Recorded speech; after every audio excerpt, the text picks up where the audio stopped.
আমি জানি না এই ভিডিওটি তুমি কখন দেখছো। হতে পারে 2024 সাল শেষ হতে চলেছে, অথবা 2025 সাল চলে এসেছে। নতুন সাল আসবে, এটাই নিয়ম, এটাই স্বাভাবিক। তবে বন্ধু, ক্যালেন্ডার বদলায়, কিন্তু তুমি বদলাওনি।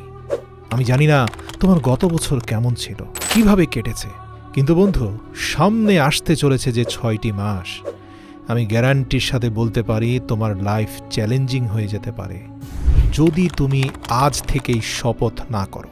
হ্যাঁ, আমি তোমাকে বলছি, 6 মাস, 6টি মাসের জন্য উধাও হয়ে যাও।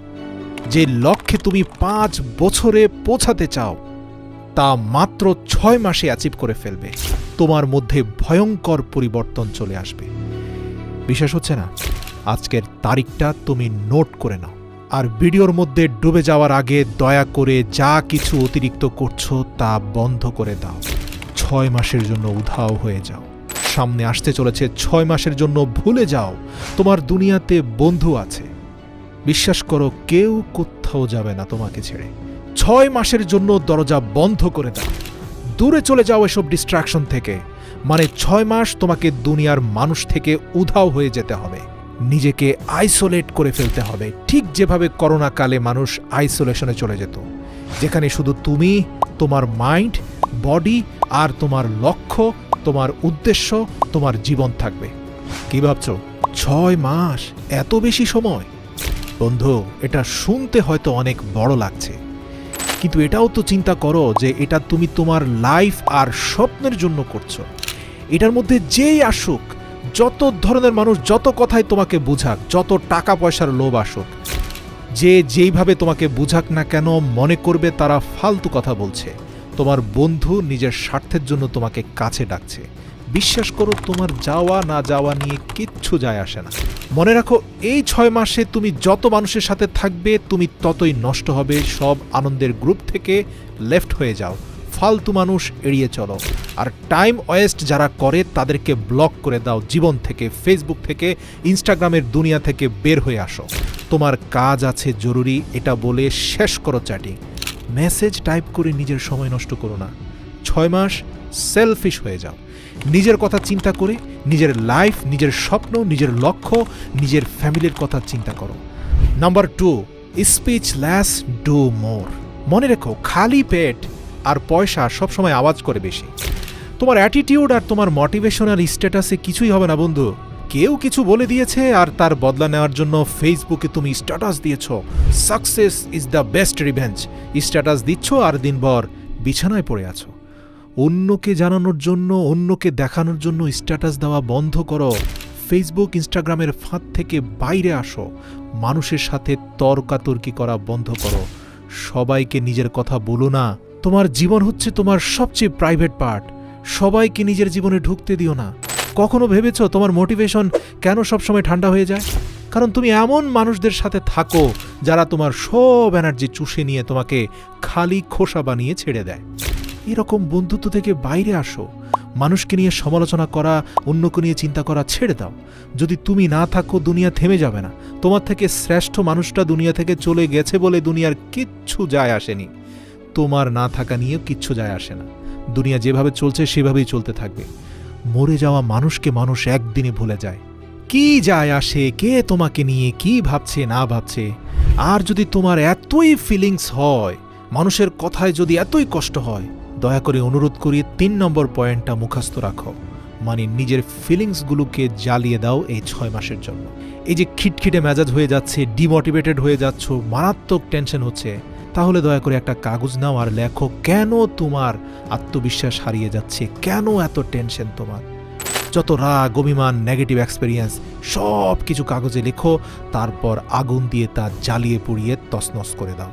দেখবে তোমার ভেতরের ফিলিংসগুলো জ্বলে পড়ে ছাই হয়ে গেছে, একদম খালি হয়ে যাও। আর যদি বলতেই চাও, মানুষকে না বলে শুধু নিজের সৃষ্টিকর্তাকে বলো। রাতের আধারে হাত তুলে প্রার্থনায় তাকে বলো।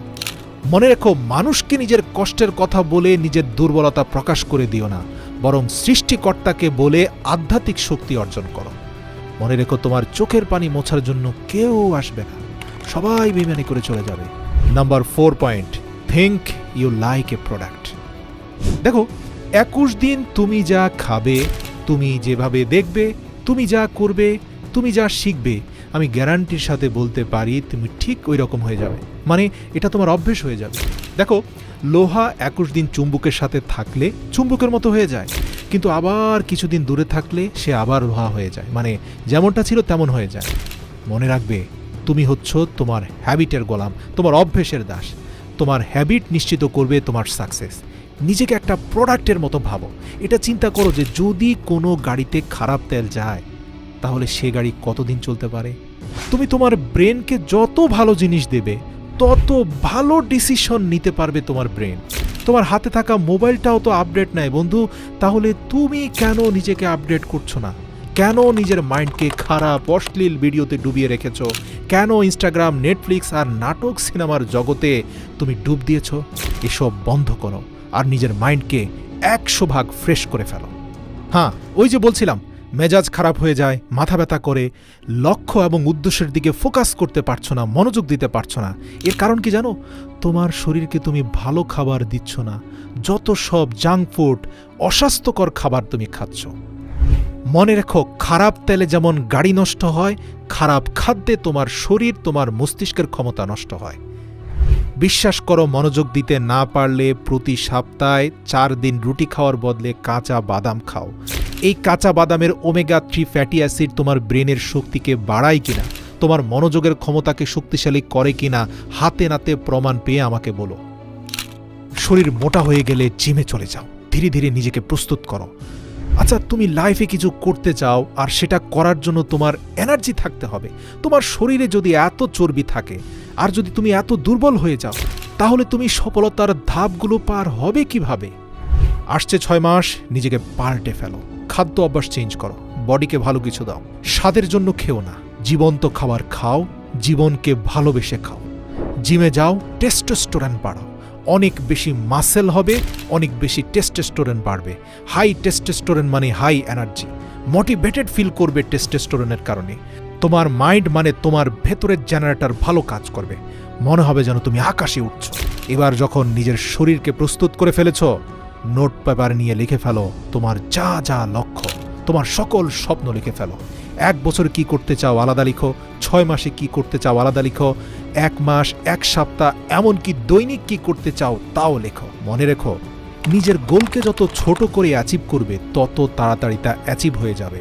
আর যত বেশি অ্যাচিভমেন্ট হবে, তোমার আত্মবিশ্বাসের শক্তি তত তীব্র এবং শক্তিশালী হবে। আচ্ছা, ধরো তুমি ফেসবুকে 10 লক্ষ টাকার পণ্য বিক্রি করতে চাও। তার জন্য তোমাকে ডিজিটাল মার্কেটিং শিখতে হবে, প্রপার গাইডলাইন মেনটেন করে চলতে হবে। একদিনে তো সম্ভব নয়, তার জন্য তোমাকে পরিশ্রম করতে হবে, ডিসিপ্লিন মেনতে হবে, প্রপার ট্রেনিংয়ের দরকার হবে। এরপরে তোমার গোলে স্ট্রাইক করতে হবে। মোটিভেশন দেখে কিচ্ছু হবে না। 6 মাস পরিশ্রম করার জন্য ভেতর থেকে মোটিভেশন আসতে হবে। তোমার উদ্দেশ্য ক্লিয়ার হতে হবে। তুমি সাকসেসফুল কেন হতে চাও? প্রশ্ন করো তো। তোমার পারিবারিক অবস্থা চেঞ্জ করতে চাও, নাকি গরিব হয়ে বাঁচতে চাও না, না তোমার ভালো হেলথ চাও? কিসের জন্য চাও তুমি সফল হতে? তা কমেন্ট করে এই ভিডিওর নিচে বলো। এই ভিডিওতে করা কমেন্টকে আমি তোমার শপথ বাক্য হিসাবে ধরে নেব। যেভাবে একটা ক্ষুধার্ত ঈগলের ফোকাস শুধুমাত্র তার খাবারের দিকে থাকে, সেভাবে তুমি তোমার লক্ষ্যের দিকে ভয়ঙ্কর ফোকাস দাও। কাজ শুরু করার আগে তোমার ফোন বন্ধ করে নাও। একই সময় একই কাজ করো, না হয় অনেক কাজের মধ্যে তুমি ঝুলে থাকবে। খাবার খাচ্ছ, মনোযোগ দিয়ে খাবার খাও, প্রয়োজনের থেকে বেশি পরিমাণে চিবিয়ে খাও। জিম করছো, তাহলে শুধু জিমটাই করো, পুরো ফোকাস জিমে দাও। বই পড়ছো, পরিপূর্ণরূপে বইয়ের ভেতরে ঢুকে যাও। কিন্তু বেশিরভাগ মানুষ ঘরে থেকে অফিসে চিন্তা করে, আর যখন অফিসে থাকে তখন অফিসের কাজ ফেলে ঘরে চিন্তা করে। প্রিয় বন্ধু, ওই ফাঁদে পড়লে কিন্তু শেষ হয়ে যাবে। বিশ্বাস করো, 21 দিন যখন যে কাজটা করছো সেটাই মনোযোগ দিয়ে করো। সচেতনভাবে সজ্ঞানে অন্য কোনো চিন্তা মনের ধারে কাছেও আনবে না। শুধুমাত্র 21 দিন করো, তারপরে তুমি ফ্রি ফ্লো স্টেটে চলে যাবে। ফ্রি ফ্লো স্টেটের মানে বুঝতে পেরেছো? ওই যে যেমন মোটরসাইকেল যেদিন সর্বপ্রথম চালানো শিখছিলে, সেদিন কত মনোযোগ দিয়ে ক্লাস টেনেছো, কত মনোযোগ দিয়ে সামনে গাড়ি দেখে ব্রেকে চাপ দিয়েছ। আচ্ছা বলো তো, 6 মাস পরে কোনো গাড়ির সামনে চলে আসলে ওই চিন্তা ভাবনা করেই কি তোমাকে ব্রেকে চাপ দিতে হয়, ক্লাস টানতে হয়? নাকি তোমার অবচেতন মন অটোমেটিক তোমার পাকে ব্রেকের কাছে নিয়ে যায় আর হাতকে ক্লাস টানতে বলে? যদি সত্যি সেটা অবচেতন মনই বলে থাকে, তাহলে আমি বলবো এই অবচেতন মনটাকেই তুমি অ্যাক্টিভেট করে ফেলো। এটাই তোমাকে ডিসিপ্লিনের মধ্যে নিয়ে যাবে। মানে তোমার সাবকনশাস মাইন্ডকে শক্তিশালী করতে হবে। মানুষের কথায় যদি কান দাও তাহলে এসব করতে পারবে না। এই 6 মাসের জন্য মানুষ তোমাকে বলবে, আরে তোর কি হয়েছে, তুই তো দেখছি পাগল হয়ে গেছিস, বদলে গেছিস, এরকম হাজার কথা তোমাকে বলবে। তোমাকে কিন্তু তোমার নিজের কথাটাই শুনতে হবে। মনে রাখবে, তুমি এই 6 মাস কোথায় পালিয়েছ, কি হয়েছে তোমার, এর জবাব মুখ দিয়ে নয়, তোমার পরিবর্তন দিয়ে দিতে হবে। সত্যি বলছি, এই ভিডিওতে বলা প্রত্যেকটি ধাপ যদি যথাযথভাবে অনুসরণ করে তোমার সর্বোচ্চ শক্তি দিয়ে চেষ্টা করো, তাহলে 6 মাসে তোমার জীবন কমপ্লিটলি ট্রান্সফর্ম হতে পারে। আর মনে রাখবে, এটা অর্জন করার জন্য তোমার মাইন্ড কিন্তু পজিটিভ হতে হবে। তুমি যদি আত্মবিশ্বাসহীন হও, নেগেটিভ হও, তাহলে বন্ধু লক্ষ্যে পৌঁছাতে পারবে না। প্রতিটা স্তর স্টেপ বাই স্টেপ বলার পরেও যদি তুমি না পারো, তাহলে আর কিছুই করার থাকবে না। কমেন্টে লিখো তোমার শপথ বাক্য, কেন তুমি নিখোঁজ হচ্ছ 6 মাসের জন্য। সযত্নে থেকে যাবে এই কমেন্ট। 6 মাস পরে এসে দেখে যেও তুমি কি শপথ বাক্য উচ্চারণ করেছিলে এখানে।